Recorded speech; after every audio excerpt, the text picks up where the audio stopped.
क्या यादव समाज हिंदू में नहीं आता? क्या यादव का अधिकार नहीं है मंदिर में जाना? क्या यादव का अधिकार नहीं है कथा करना? अगर यादव का अधिकार नहीं है तो यादव, इसका मतलब, उनके कहने का मतलब है कि यादव हिंदू नहीं है, यादव शूद्र है। आप ये देख, उन्होंने कहा कि यादव समाज कृष्ण के वंशज हैं। मैं यादव समाज से कहना चाहता हूं, आप लोग कृष्ण के वंशज मत बनिए, आप प्रिया लड़ाई यादव के वंशज बनिए। आपको कोई ऐसा अपमान नहीं कर पाएगा, कोई अपमान नहीं करेगा। आप लोग हिंदू धर्म त्याग दीजिए। आप बताइए कि हम हिंदू नहीं हैं, हम पुराने से बौद्धिस्ट हैं। जिस प्रकार से प्रिया लड़ाई यादव जी के साथ ऐसी घटना हुई, अपमानित किया गया, उन्होंने हिंदू धर्म त्याग के बौद्ध धर्म अपना लिया, जिनको पूरा देश पूजने का काम करते। क्या नाम हुआ? हमारा नाम सुरेश यादव है। सुरेश, किस तरह से इटावा की घटना को आप देखते हैं? इटावा की घटना भैया बेहद निंदनीय है, और इटावा की जनता उन लोगों को लाठी लेके ढूंढ रही है जो कुछ दिन पहले नारा देते थे कि एक हैं तो सेफ हैं। अब मेरा नाम गुड्डन राजपासी है। गुड्डन, पूरे मामले को, इटावा की घटना को आप किस तरह से देखते हैं? मैंने इटावा की घटना देखा, बहुत निंदनीय घटना है। मैं उन लोगों से पूछना चाहता हूं जिन्होंने नारा दिया था हिंदू भाई सब एक हो जाओ। मैं कहना चाहता हूं, लोग कहां मर गए, कहां चले गए जो कहते हैं चाहे दलित हो, चाहे पिछड़ा हो, चाहे आदिवासी हो, चाहे ब्राह्मण हो, चाहे क्षत्रिय हो, सबके सब हिंदू हैं, एक हैं। क्या मैं आपसे पूछना चाहता हूं, मैं आपके चैनल के माध्यम से पूछना चाहता हूं, क्या यादव समाज हिंदू में नहीं आता? क्या यादव का अधिकार नहीं है मंदिर में जाना? क्या यादव का अधिकार नहीं है कथा करना? अगर यादव का अधिकार नहीं है तो यादव, इसका मतलब, उनके कहने का मतलब है कि यादव हिंदू नहीं है, यादव शूद्र है। आप ये देख लीजिए, एक यादव समाज का व्यक्ति जाता है कथा कराने और उसका वहाँ के ब्राह्मणों ने उसका सर मुड़वा दिया। सर मुड़वाने के बाद आप कहते हैं सबसे शुद्ध गंगा जल होता है, सबसे शुद्ध गंगा जल होता है, लेकिन वहाँ के ब्राह्मणों ने एक महिला का मूत्र करवा के उस यादव भाई के ऊपर मूत्र छिड़का जाता है, कहता है आप शुद्ध हो जाओ। इसका मतलब जो कहते हैं हिंदू एक हो जाओ, सब हिंदू हैं, इसका मतलब यादव, दलित, पिछड़े, आदिवासी हिंदू नहीं है, सबके सब शूद्र, अतिशूद्र हैं। और आप ये सोचिए, जो सब कहते हैं गंगा जल सबसे पवित्र होता है, आप ये देखिए गंगा जल को उन्होंने पवित्र नहीं, उन्होंने एक महिला का मूत्र छिड़का, उन्होंने कहा कि सबसे पवित्र महिला का मूत्र है। मैं उनसे कहना चाहता हूं, जब महिला का मूत्र पवित्र था तो उसके छिड़कने के बजाय जिन लोगों ने छिड़काव किया उन लोगों को पी लेना चाहिए, वो लोग अमर हो जाते। और हिंदू केवल चुनाव में ही रहता है, हिंदू केवल चुनाव के लिए ही हिंदू बनाया जाता है दलित पिछड़ों को, बाकी चुनाव के बाद 4 जूता मार के उन्हें ठंडा कर दिया जाता है। अगर हिंदू हैं, शर्म की बात है कि देश को आज़ाद हुए आज 75-76 वर्ष हो गए, लेकिन देश में आज भी इन जातिवादी और सामंतवादी लोग ऐसे के प्रवृत्ति के लोग हैं जो नारा तो देते हैं कि एक हैं तो सेफ हैं, लेकिन चुनाव, यह केवल नारा महज चुनाव के लिए होता है। चुनाव के बाद दलित पिछड़ों के साथ उनका उत्पीड़न करते हैं, उनका शोषण करते हैं, उन्हें घोड़ी पे चढ़ने नहीं देते, उन्हें बारात निकालने नहीं देते, उन्हें शोभा यात्रा निकालने नहीं देते, उन्हें कर्मकांड करने नहीं देते। लेकिन गुड्डन, इस पूरे मामले को जिस तरह से आप कह रहे हैं, इसमें चाहे मोरारी बापू हो, आसाराम बापू हो, राम रहीम हो, रामपाल जैसे लोग ये गैर ब्राह्मण ही हैं और बड़े पदों पे रहे हैं कि आस्था में। आज आसाराम भले जेल गए हों, लेकिन इनके पास पूरे देश में 400 से ज़्यादा आश्रम है जो कि ब्राह्मण जाति से नहीं है। आज बाबा रामदेव हो, पतंजलि का इतना बड़ा योग शिविर चलाते हैं, वो भी ब्राह्मण जाति से नहीं है। तो ऐसे बहुत सारे लोग हैं जो कथा कर रहे हैं, लेकिन इसमें ऐसा क्या हुआ है कि जो पूरे मामले को अब जाति से जोड़ के देखा जाए? आप जिनको बताए कि कथा करते हैं, कथा कराने वाले हों, आपने राम रहीम कहा, वो बाबा नहीं है, वो बलात्कारी हैं। आपने देखा कि बलात्कार करके जेल गए हैं। बाबा आसाराम की बात किए, बाबू आसाराम भी कथावाचक नहीं, वो बलात्कारी है। उसने बलात्कार करके लड़कियों के साथ छेड़छाड़ किया, जेल गया। नहीं, सवाल इस बात का है कि ये लोग भी गैर ब्राह्मण हैं, इनकी चोटियां नहीं काटी गई, इनके साथ उस तरह से व्यवहार नहीं किया गया जैसे इटावा में किया गया है। जी, और आप इटावा छोड़िए, अभी आपने एक साहू समाज की महिला थी, कथा कर रही थी, उसको ब्राह्मणों ने कहा कि आप साहू समाज की हो, तेली तमोली हो, तुम्हारा काम नहीं है कथा करना, तुम्हारा तुम्हारा काम है जाके घर में बैठो, चूल्हा चौकी करो, ये ब्राह्मणों का काम है, तुम मुजरा करो। क्या यही हिंदू एकता है? क्या यही हिंदू की बात कर रहे हैं? आप ये सोचिए, हम तो कहते हैं हिंदू धर्म नहीं एक धंधा हो गया है। ये ब्राह्मणों का धर्म नहीं एक धंधा है, उनका कमाने का धंधा है। अगर आप सबको हिंदू कहते हो तो जहाँ यादव हो, चाहे पटेल हो, चाहे मुराई हो, चाहे चमार हो, चाहे पासी हो, चाहे भंगी हो, अगर सबको यादव कहते हो, सबका अधिकार है कथा करने का।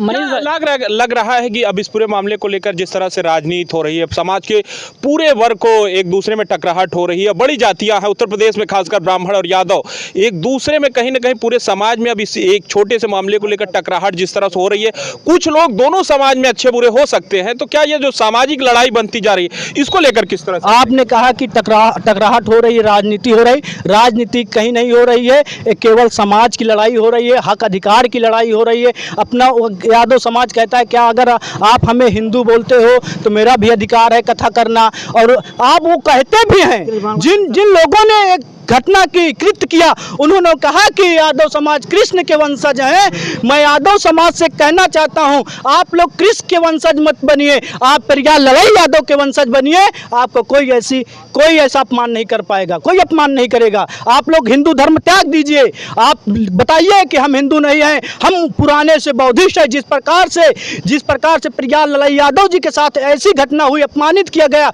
उन्होंने हिंदू धर्म त्याग के बौद्ध धर्म अपना लिया। आज उनको पूरा देश पूजने का काम करता है। क्या कहेंगे आप? कुछ कहना चाहते हैं? मैं कहना चाहता हूँ जी, जो इटावा में इस घटना हुई है, ऐसा इस नहीं होना चाहिए कि मैं एक जात पूछ के भागवत करेगा। यादव है तो क्या यादव विद्यमान नहीं होता? वो पढ़ा लिखा है, जो पढ़ा लिखा है वेद में लिखा है कि जो पढ़ा लिखा है वही विद्यमान है, वही पंडित को लिख के नहीं आता है।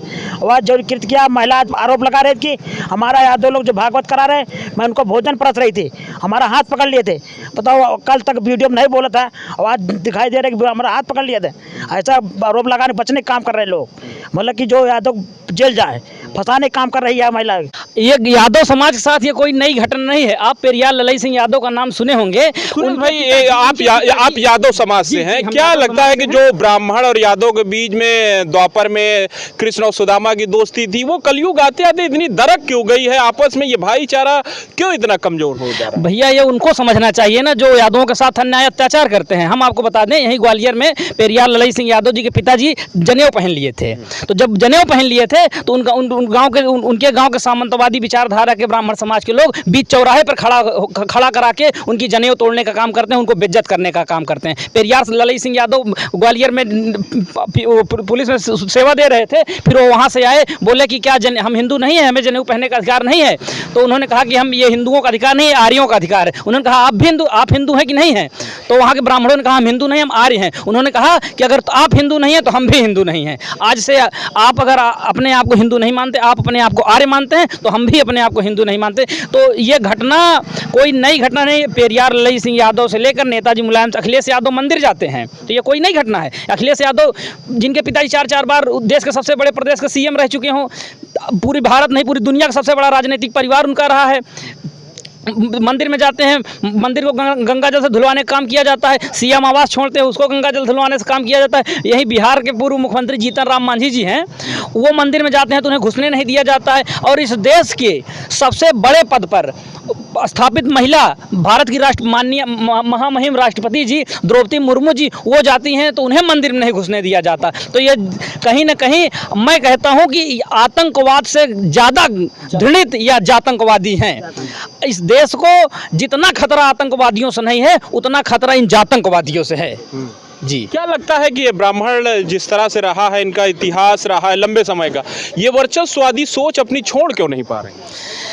देखिए भैया, ये चाहते हैं कि सबसे बड़ी समस्या ये है कि यही भारत से उत्पत्ति हुई बौद्ध धर्म की, हम आप साक्षी हैं इसके। बौद्ध धर्म की उत्पत्ति तो यहीं से उत्पत्ति हुई, और बौद्ध धर्म यहाँ से 12 देश बौद्धिस्ट हो गए हैं। और हिंदू धर्म से ही बौद्ध धर्म की शाखा है, इसमें कोई दो राय नहीं। लेकिन इसी छोटी मानसिकता के कारण कि आज हिंदू धर्म पूरी दुनिया से खत्म हो गया, भारत में भी अपने अस्तित्व की लड़ाई लड़ रहा है। अगर इसी तरह चलता चलता रहा। इसी तरह सबके साथ ब्राह्मण जाति चाहती है कि पूजा में हमारा एक छत्र राज रहे, चाहती तो है कि सब लोग हिंदू बने, केवल सब लोग वोट दें, हम सत्ता में रहें, लेकिन पूजा में उनका एक छत्र राज रहना चाहिए। आप जयकारा लगाइए, आप आरती गा सकते हैं, आरती कर नहीं सकते, आरती करवा नहीं सकते, आप आयोजित कर सकते हैं, आप उसके आरती कर नहीं सकते, आप व्यास नहीं बन सकते हैं। तो कहीं ना कहीं ये सब कारण है कि हमारा हिंदू धर्म आज केवल भारत के छोटे से दायरे में ही सिमट कर रह गया है, ये इन्हीं कुंठित मानसिकता के लोगों की वजह से। सुरेश, आखिरी सवाल, इस पूरे मामले को, इटावा की घटना जो हुई है, क्या इसको मानते हैं कि जो लोग दोषी हैं उन्हें सजा मिले, या इस घटना को लेकर पूरे समाज को टारगेट किया जाए? नहीं भैया, अब पूरे समाज का इससे क्या लेना देना है? हर समाज में अच्छे बुरे लोग रहते हैं, और हम तो यही चाहते हैं कि इटावा प्रशासन और उत्तर प्रदेश के माननीय मुख्यमंत्री योगी आदित्यनाथ जी से कि इसकी उच्च स्तरीय जांच कराया जाए, और ऐसे लोगों जो ऐसे अभ्यास में भाई पढ़ लिख के गए हैं, ऐसे थोड़ी ना है कि घर से उठे। लेकिन एक खबर उसमें अब और भी आ रही है कि इन्होंने आधार कार्ड में अपना संशोधन करवाया था, उसमें यादव की जगह अग्निहोत्री टाइटल लगाया था। ये बात भी कहीं ना कहीं दर्शाता है कि आइडेंटिफाई को क्यों वो नहीं कर पाए। इसमें दो खबर आ रही है, कहीं और कुछ लोग कह रहे हैं कि उसमें शास्त्री भी आ रहा है। तो भैया ये जांच का विषय है, ये जांच का विषय है। और जब शास्त्री के, हम तो देख रहे हैं कि उसमें वो उनका मुकुल चंद शास्त्री कोई करके आ रहा है। तो भाई शास्त्री तो एक विधा है, एक डिग्री है, ये जन्म से तो कोई लेकर पैदा नहीं होता। तो इसलिए हम लोगों की यही मांग है कि कुंठित मानसिकता के जातिवादी लोगों को, जो इसके दोषी हैं, उन पर कठोर से कठोर कार्रवाई हो, ताकि ऐसी घटना, ऐसा कृत्य करने के लिए कोई 100 बार सोचे। चलिए, हमसे बात करने का आपका बहुत बहुत धन्यवाद। बहुत बहुत धन्यवाद।